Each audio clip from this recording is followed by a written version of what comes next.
Good afternoon, or is a grey, cloudy and mild day. It is Monday, 31st of October, and I'm in the reading up with a nice hot cup of tea.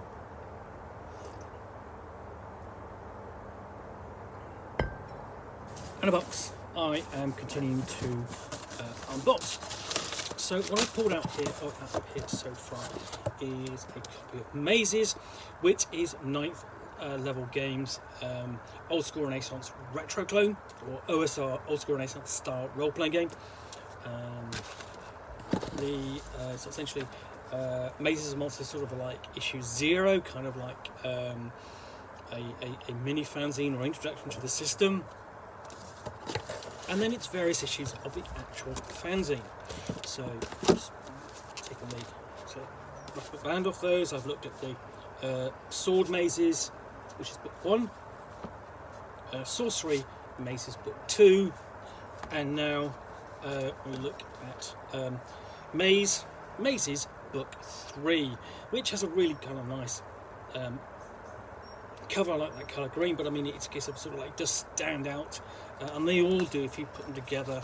A really nice palette of colours there. So Mazes is a modern role-playing game that returns to where it all started.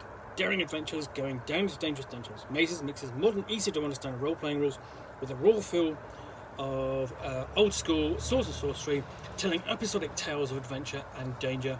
Has never been this exciting or easy. Recruit some adventurous companions, light your torches and take up your polyhedral dice. It's time to go back to the dungeon. Welcome to Mazes, powered by Polymorph System. Book 1, Swords, the core rules for role-playing engine. Book 2, Sorcery, the rules for magic and character creation. Book 3, Maze, the rules for creating and running mazes. And then Book 4, Monsters, the rules for hazards, monsters and traps, with 3 ready-to-play mazes. But this is Book 3, Mazes. So really nice sturdy cover, and we get inside. Nice interesting cover, interesting illustration of a doorway floating there, path to somewhere, and then we open with emulating exciting tales of swords and sorcery, explaining what the game is, what it's about. I mean, it's sort of a bit of an overlap with the other books, but this is looking essentially at the play environment as such, and this also includes its own Codex N. Codex N essentially is it's Mazes' answer to Appendix N, the list of fiction and authors who inspired the creation of Dungeons and Dragons by Gary Gygax, Dave Arneson, which appeared in Appendix N in the Dungeon Master's Guide for Advanced Dungeons and Dragons First Edition in 1979. So we have the equivalent for Mazes. So Fritz Leiber's Fafhrd and Grey Mouser series, Michael Moorcock's Eternal Champions novels and stories, Ursula Le Guin's Earthsea novels, and so on.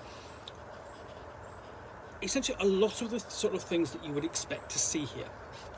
And there we delve into the beginning of this, how to set everything up. We've got the 4 Sword Adventure. You've gathered a group of players together. You're the maze MC, the maze controller, the host. We found that an optimal number of players is 4 adventurers and 1 MC. Okay, but anywhere between 2 and 6 can play, and so on. Then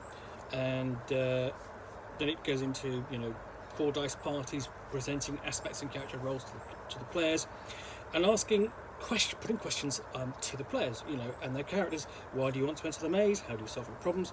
Who are you in the world? What kind of character are you? What do others see you? What is your name and look? Some motivations and sort of backgrounds and so on. Bringing your character to life, giving them a bit of, I'm just a fighter. You're a bit more than that. And then looking at mazes in particular, so you can have returning characters and advances, and engaging in novella style play is sort of like you're playing discrete kind of adventures, emulating the lost feel of pulp and sword and sorcery novellas, be played episodically.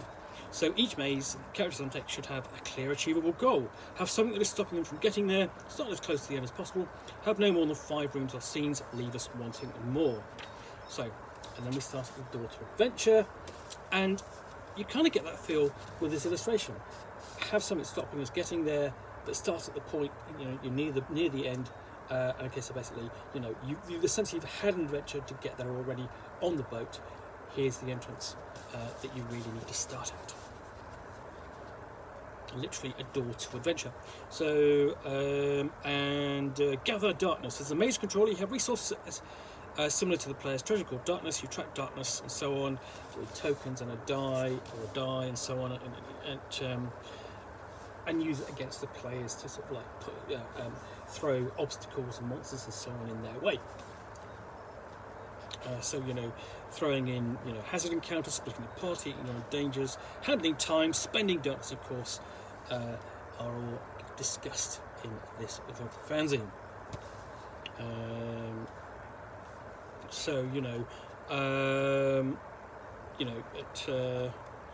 Essentially you spend darkness to refill a hazard's heart. Essentially, its health. It includes monsters and hazards and so on.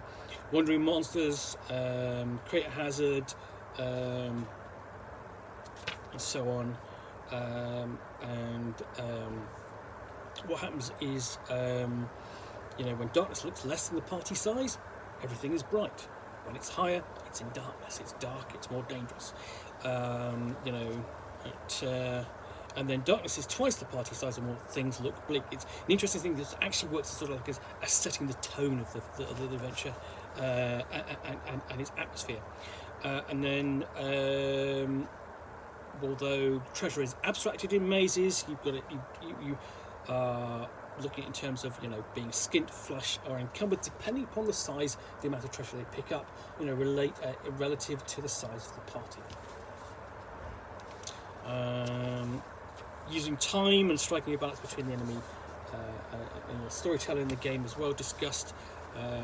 Coloured with a nice flavour text there. Everything is player facing, so in general what that means is that the game master or maze controller won't be making rolls, but the players will. She has other instructions, including keeping things weird for both you and the players. Discussion of hazards. Some notes on running a great game of mazes. So hazards, whether it's dark, elite, marquee, minion, named, and so on. But the notes on running a great game of mazes. Explain the medium as beyond the scope of mazes. But the rules, assuming the basics of how to run a role-playing game, that as a game master you understand the basics of the medium. This is not an introductory role-playing game. Rules versus rulings, so classic old school Renaissance style play, weird tales, Socratic dialogue between the maze master, maze controller, and her players, asking questions and building off the answers to those questions. Bring on the action, murder them all, or at least attempt to. Share that torchlight, make sure everyone gets a time to shine. Address the character, help bring the players into character. And there are no roads, mazes of the world that can be mapped, but the maps are always going to be wrong. Get Lamp emulates adventuring fiction. It's not a simulation of adventurers' lives. Be safe out there. Essentially, he's talking about safety tools when you're playing and making the game pleasant for everyone. A world of mazes. So we've got a sample here, and it does say the maps are wrong. But we've got Harrow's Gate, and it's discussing the town and the people of the Harrows. So you've got a bit of background, a bit of a setup there for the players, and then we've got a complete index at the back to mazes at second edition.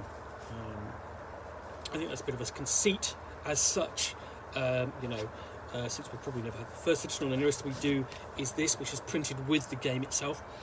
But that is Mazes,